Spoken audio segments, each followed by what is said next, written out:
महाराज जी, आप Elin institute के सारे टीचर हैं और कहते हैं बच्चों को पढ़ाते हैं, और अध्यात्म के रास्ते पे आपका सुन के चल भी रहे हैं महाराज जी।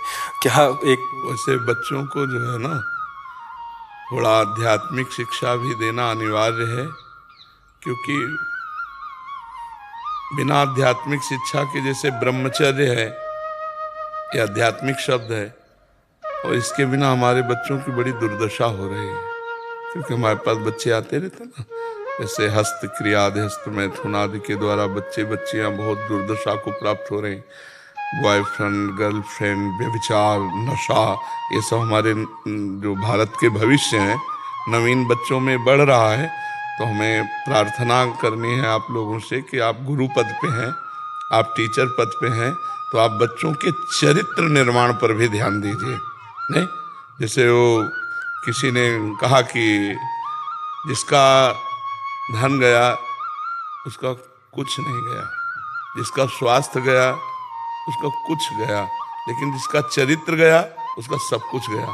नहीं कहा जाता है? अंग्रेजी में क्या कहा जाता है? Money is lost, nothing is lost. If health is lost, something is lost. If character is lost, everything is lost. आज हमारे बच्चों में उल्टा हो रहा है। तो अब हमें चाहिए कि विद्यार्थियों का चरित्र निर्माण करें, क्योंकि उन्हीं में से कोई एमएलए बनेगा, उन्हीं में से कोई सांसद बनेगा, उन्हीं में से कोई मंत्री बनेगा, कोई डॉक्टर बनेगा, कोई मास्टर बनेगा। तो हमारे बच्चे ही भारत के हमारे भविष्य हैं। तो अगर उनका ब्रह्मचर्य परिपक्व है, चरित्र अच्छा है, कोई व्यसन नहीं, तो वो एकाग्रता पूर्वक अपनी पढ़ाई में लगेंगे, एकाग्रता पूर्वक वो जिस लक्ष्य को प्राप्त करना चाहते उसमें चल पाएंगे। ब्रह्मचर्य हानि से सबसे बड़ी हानि होती है, वो स्मृति पे फर्क डालता है, शरीर में प्रमाद पैदा करता है, आलस्य, सोने का मन करता है, कमर, घुटने, इनमें दर्द शुरू हो जाता है, बहुत खाने की प्रवृत्ति या बिल्कुल न खाने की प्रवृत्ति, मतलब जीवन को बर्बाद करने के लिए वे पूरा है।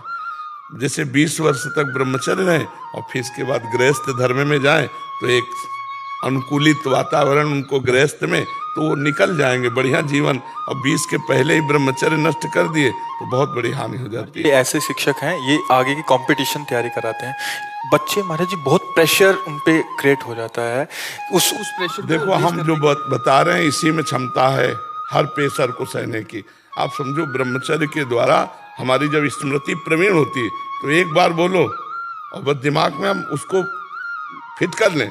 आप कभी जीवन में पूछ लेना, तो हमारे जो बच्चों को प्रेशर लगता है ना पढ़ाई, वो ब्रह्मचर्यहीनता के कारण लगता है। नहीं, एक आनंद की अनुभूति, ब्रह्मचर्य एक शीतलता है, ब्रह्मचर्य एक बल है, और ब्रह्मचर्य ब्रह्म है, उसको समझना चाहिए। तो ये हमारे बच्चों बच्चियों में ये आप जानकारी जरूर दें, क्योंकि जो आध्यात्मिक पढ़ाई है वही से सुधार सकती है। भौतिक पढ़ाई में तो और इसका प्रोत्साहन दिया जाता है, जैसे डॉक्टर कहते हैं प्रोत्साहन स्वरूप में कि कोई हानि नहीं है, और यहाँ प्रत्यक्ष बच्चों के जीवन बर्बाद होते चले जा रहे हैं। उनका आहार, व्यवहार, चरित्र अगर ठीक है तो पढ़ाई में उन्नति प्राप्त करेंगे, नहीं तो परेशान हो जाएंगे, फिर नशा करने लगेंगे, फिर हार जाएंगे, फिर वो अपने आप को नष्ट करना चाहेंगे। बहुत से बच्चे हारने पर अपने आप को नष्ट करते हैं ना। क्यों? हार जाना एक स्वाभाविक प्रक्रिया है, लेकिन नष्ट करना स्वाभाविक प्रक्रिया नहीं है। हार और जीत दो ही पक्ष होते हैं, पास होना या फेल होना। मान लो थोड़ा हमारी प्रमाद स्थिति में उत्तर सही नहीं हुआ, हम फेल हो गए, तो हम अगली साल और पढ़ करके फर्स्ट नंबर में आने की कोशिश करें, किस करने की कोशिश करें।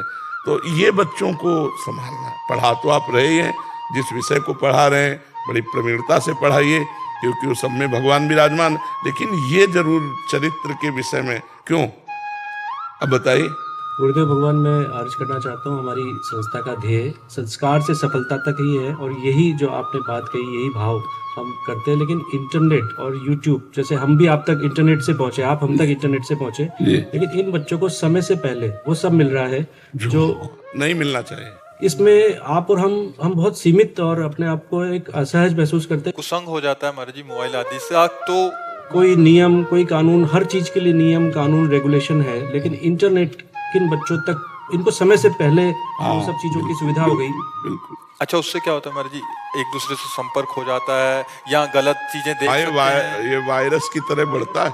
हाँ बिल्कुल बिल्कुल। पेरेंट्स भी इसके आगे बहुत अपने आप को असमर्थ महसूस करते हैं, क्योंकि हमें उनको उनकी पढ़ाई के लिए भी देना पड़ता है, हमें उनको उनके दूसरे डेवलपमेंट के लिए भी देना पड़ता है, टेक्नोलॉजी से हम अलग। मोबाइल आवश्यक भी है। हाँ बिल्कुल बिल्कुल। मतलब हम सब आपसे नियमित रूप से ज्ञान प्राप्त कर रहे हैं, मार्गदर्शन प्राप्त कर रहे हैं। ये इंटरनेट की क्षमता है, ये इंटरनेट की शक्ति है। हम तो आज दर्शन के लिए आपके पास आ पाए, लेकिन आपसे हमें रोज मार्गदर्शन मिल रहा है। लेकिन इन विद्यार्थियों को, इन युवा पीढ़ी को जो गलत क्षेत्र है उस पर उस भी पे वो कोई नियंत्रण नहीं है। हाँ बिल्कुल। और हम सब शिक्षक, पेरेंट्स, अभिभावक चाह के भी नहीं कर पा रहे। जी जी। मूल कारण है हमारे जी उनके पतन का। लेकिन उसका निषेध भी नहीं किया जा सकता क्योंकि आवश्यक है वो। मैं अगर जैसे हमारे बच्चे इस बात को समझ जाएं और वो खुद बचना चाहें तो उन्हें कौन गिरा सकता है। पर हमारे बच्चों के दिमाग में भरना होगा कि ये चीजें आपके पतन के कारण हैं, ये आपका पतन का उद्दंड बच्चे, उनकी बात तो नहीं, कुछ सभ्य बच्चे हैं, वो अपना सुधार कर रहे हैं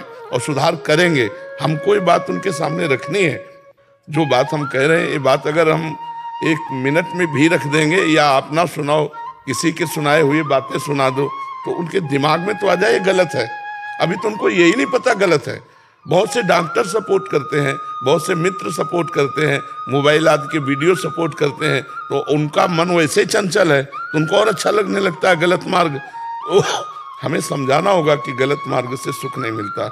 आगे चलकर आप मान लो गृहस्थ हुए, ब्याह किया, उसे अभी जो ये बहुत हानिकारक फैल रहे, हमें कोई हत्या नहीं जाता जिसमें ऐसे बच्चे ना आते हो कि मैं भेंट करना चाहता हूँ, तो उनको बहुत प्यार से, दुलार से, मैं तुम्हारा दोस्त हूँ, बिल्कुल तुम ठीक हो जाओगे, उनको एक प्रोत्साहन पहले देते हैं और फिर धीरे से तुम देखो दौड़ लगाओ, तुम ये नियम चलो, तुम ऐसे चलो, तुम ऐसे चलो। तो ऐसा नहीं कि प्रभाव नहीं पड़ रहा। सुधार, अगर हम कुछ ऐसे बच्चे होते हैं जिनको जानकारी ही नहीं कि मैं गलत जा रहा हूँ, दोस्तों के संग में और सब ऐसे, अगर उनको आप लोग ऐसा जानकारी दे तो मुझे लगता है 100 में कुछ % बच्चे तो सुधार सुन के हो जाएगा। और जब हमारे कुछ बच्चे अच्छे हो जाएंगे ना तो उनके संग से कुछ बच्चे अच्छे हो जाएंगे। और कुछ जो उद्दंड है वो तो किसी की नहीं मानेंगे, न संत की, न शास्त्र की, और न अपने माता पिता की, न टीचर की। तो उनको फिर भागवतिक दंड या सरकारी दंड मिलता है तो फिर उनको सुधरना होता है। उद्दंडता का फल दंड ही है, दंड से ही सुधारा जाए। वो साम नीति के द्वारा तो सुधर नहीं सकते। आपके दर्शन हो गए यार, एक एक दुपट्टा सबको पहनना। महाराज जी, एक जीवन में हार एक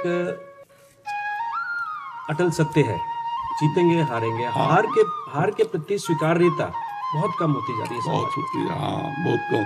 भगवान ने कहा सुख दुख के समय कृत्वा लाभा अलाभो जया अजयो। अजय माने पराजय में भी हमें समान रहे। पर ये नाम जप से हो जाएगा। अगर नाम जप किया जाए तो हमारी इतनी बुद्धि धैर्यवान रहेगी कि हम हार को भी जीत में बदल देंगे। हम हार कर निराश नहीं होंगे।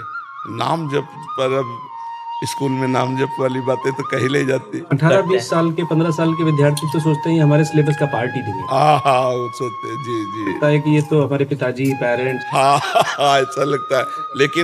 लेकिन तभी बुद्धि दृढ़ होगी जब भगवान का नाम जप, थोड़ा भी अगर नाम जप करने लगे तो बुद्धि धैर्यवान हो जाए, बुद्धि पवित्र हो जाए। भगवान का नाम मंगलमय है। ये बहुत से बच्चे जपते भी हैं, बहुत से जपते, पर प्रायः ऐसी धारणा है कि ये तो बुजुर्गों का काम है।